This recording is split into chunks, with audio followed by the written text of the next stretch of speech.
Welcome to Blue Wizard Bricks. I wanted to show off a MOC that I made using 2 copies of the LEGO Star Wars 75359 332nd Battle Pack. This takes 2 of the vehicles from that set and combines them. It does not use all of the pieces. For anybody that's interested, this is the amount of parts right here that are left over.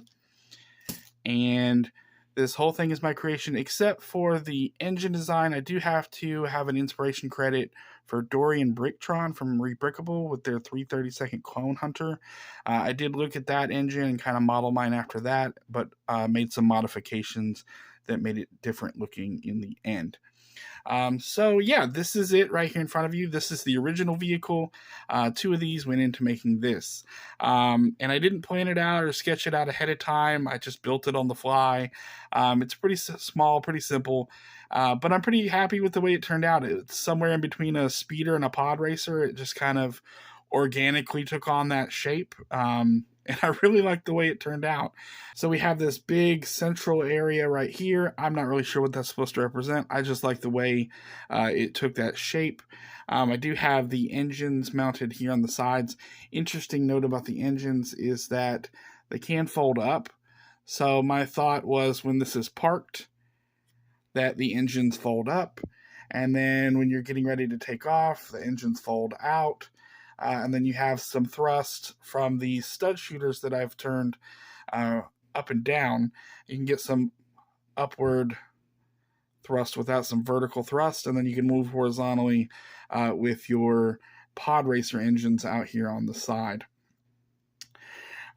So yeah, it has the sort of outside mounted pod racer style engines, and then we have sort of the pod at the back where the pilot sits. And I do have one of the chairs from the set right there.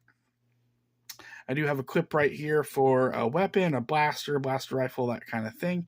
You can see here on the bottom, it's pretty flat.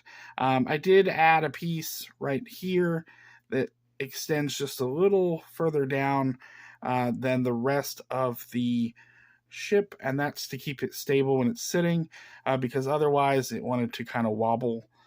Because there's so much more weight on the front than on the back. But with that piece back there, it sits more evenly. So I wanted to show you what it looks like with a clone operating the ship. So you can mount the blaster right there. Put the clone in. Obviously, this set didn't come with any sort of control panel or joystick or anything like that. So I had to get creative with the controls. And you can see what I used right there. It's just a simple little setup. If I had used outside pieces that weren't included in these sets, then I could have come up with something a little better for the controls, but worked with what I had. So yeah, that's it right there. The engines are a little touchy. Okay. So that's what it looks like. It's very swooshable. It's got a nice shape to it.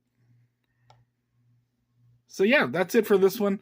Tell me what you think about this. If you have any critiques, any improvements, if you like it, if you don't, any kind of comment is fine. And if you watched all the way to the end, I appreciate it very much. Like the video, subscribe to the channel. I've got more LEGO on the way, and I'll see you next time. Bye.